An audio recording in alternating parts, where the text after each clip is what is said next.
Okay.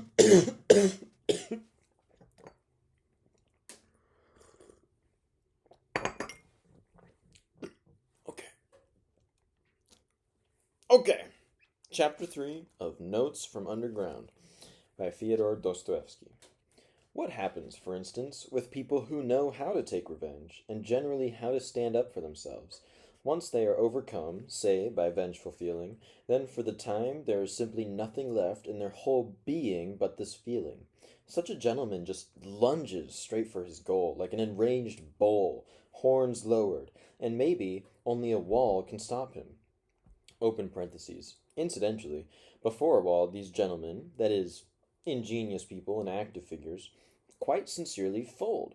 For them, a wall is not a deflection, as it is, for example, for us, people who think and consequently do nothing. It is not a pretext for turning back, a pretext which our sort usually doesn't believe in, but is always very glad to have. No, they fold in all sincerity.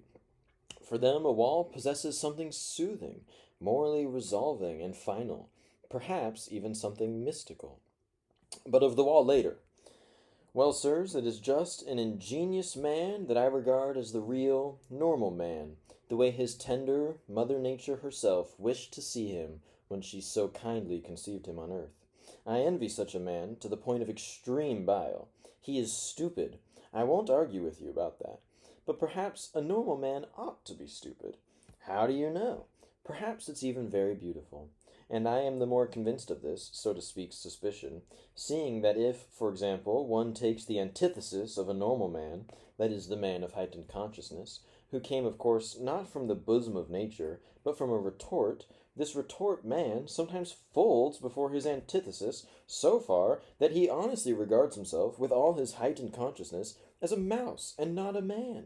A highly conscious mouse, perhaps, but a mouse all the same.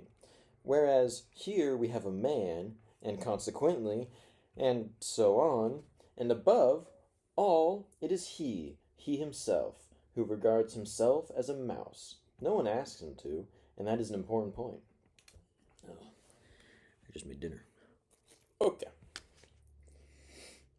Let us now have a look at this mouse in action. Suppose, for instance, that it too is offended, and it is almost always offended, and it too wishes to take revenge, for it may have stored up even more spite than... Oh shit, this is French. Hijo de la nature et de la verte. Maybe that was Spanish. I'm sorry. I only speak two languages. The nasty, base little desire to pay the offender back with the same evil may scratch still more nastily in it than in... Okay. Il bolome de la nature et de la verte, because embole de la nature et de la verte, with his innate stupidity, regardless his revenge quite simply as justice. Regards his revenge quite simply as justice, whereas the mouse, as a result of its heightened consciousness, denies it any justice. Things finally come down to the business itself, to the act of revenge itself. The wretched mouse, in addition to the one original nastiness he has already managed to fence itself about with so many other nastinesses in the form of questions and doubts, it has paddled out the one question with so many unresolved questions that willy-nilly some fatal slops have accumulated around it. Some stinking filth consisting of its dubities, anxieties, and finally the spit raining on it from the ingenious figures who stand solemnly around it like judges and dictators, guffawing at it from all their healthy gullets. I don't know what the fuck that word means.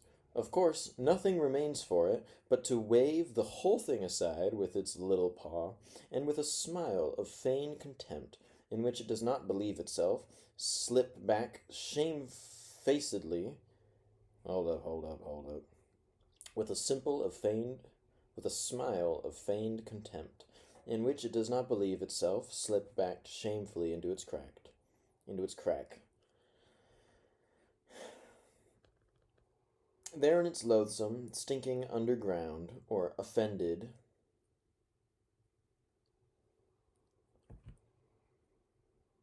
I can't read! Okay.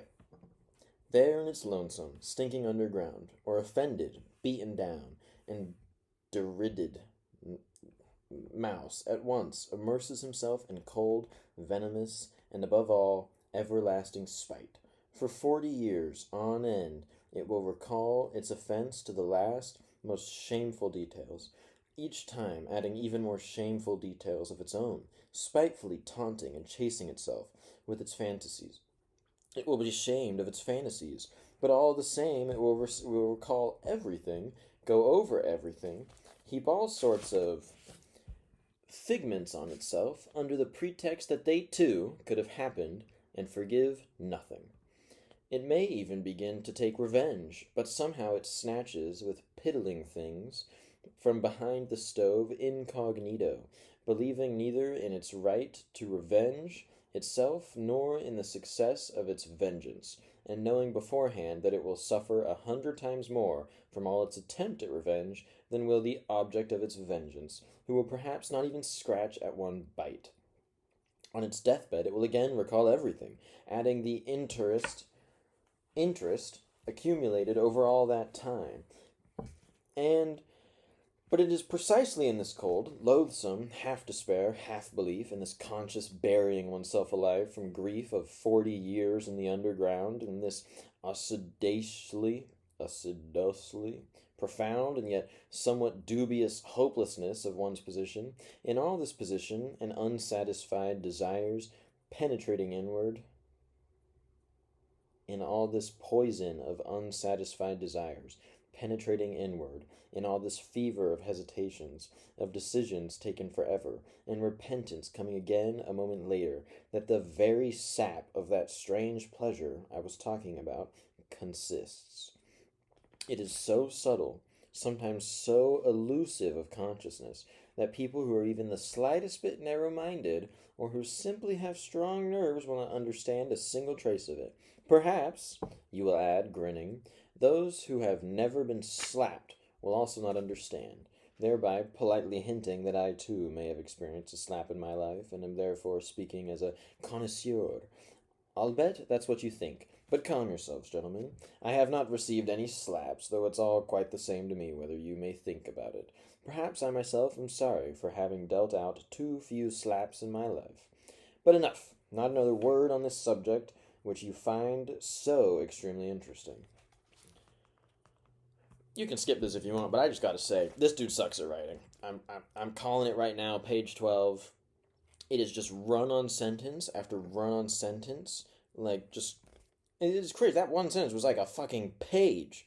If you were to write this and submit it for your 8th grade essay, your teacher would not give you 100%. They would say, Timmy, you gotta learn about sentence structure. Because this is ridiculous.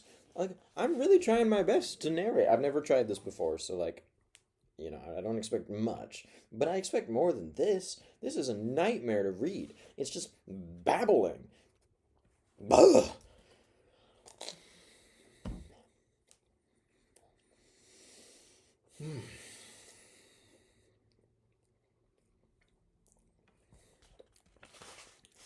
Good. Only a page left of this fuck-ass chapter. I calmly attempt...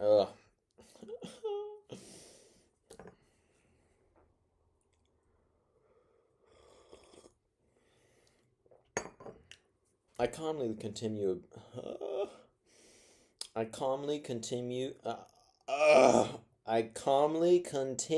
about people with strong nerves who do not understand a certain refinement of pleasure. In the face of some mishaps, for example, these gentlemen may bellow at the top of their lungs like bulls, and let's suppose that this does them the greatest honor. But still, as I have already said, they instantly resign themselves before impossibility. Impossibility meaning a stone wall. What stone wall? Well, of course, the laws of nature, the conclusions of natural science, mathematics.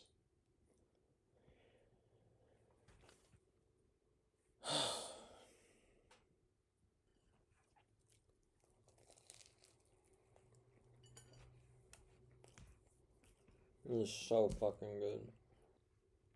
I hate it. I hate this book. Anyway. I've already said, they instantly resign themselves before impossibility. Impossibility, meaning a stone wall. What stone wall? Well, of course, the laws of nature, the conclusions of natural science, mathematics. Once it's proven to you, for instance, that you descend from an ape, there's no use making a weary face. Just take it for what it is. Once it's proven to you that, in fact, one little drop of your own fat should be dearer to you than 100,000 of your fellow men, and that in the result also called virtues and obligations and other ravings and prejudices will finally be resolved. Go ahead and accept it. There's nothing to be done, because 2 times 2 is mathematics. Try objecting to that. For pity's sake, they'll shout at you. You can't rebel. It's 2 times 2 is 4. Nature doesn't ask your permission. It doesn't care about your wishes, or whether you like its laws or not. You're obligated to accept it as it is, and consequently, all its results are well. And so a wall is indeed a wall, etc., etc. My God, what do I care about the laws of nature and arithmetic? If for some reason these laws, and 2 times 2 is 4, are not to my liking, to be sure, I won't break through such a wall with my forehead, if I really have not got strength enough to do it. But neither will I be reconciled with it simply because I have a stone wall here and have not got strength enough. If such a stone wall were truly soothing and truly contained in itself, at least some word on the world, surely, solely by being 2 times 2 is 4, absurdity of absurdities. Quite another thing is to understand all, to be conscious of all impossibilities and stone walls, not to be reconciled with a single one of these impossibilities and stone walls, if you are loath to be reconciled, to reach by way of the most unevitable logical combinations and most revolting convulsions and eternal the fucking run-on sentences. This is out of control.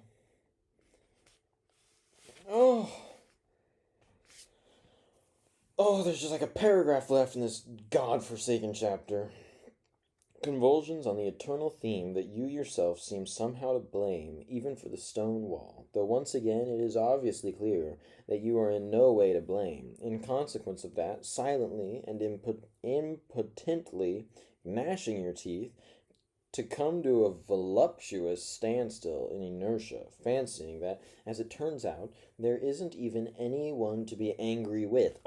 There fucking is. It's you, Mr. Fyodor. Anyway, where was I? That there is no subject to be found, and maybe never will be. That it's all a sleight of hand, a stacked deck, a cheat. That it's all just flops. Nobody knows what, and nobody knows who. But in spite of all the uncertainties and stacked decks, it still hurts. And the more uncertain you are, the more it hurts. Get the fuck out of my face. Chapter 3's done. I ain't reading chapter 4. We're done for the day. Fuck that book.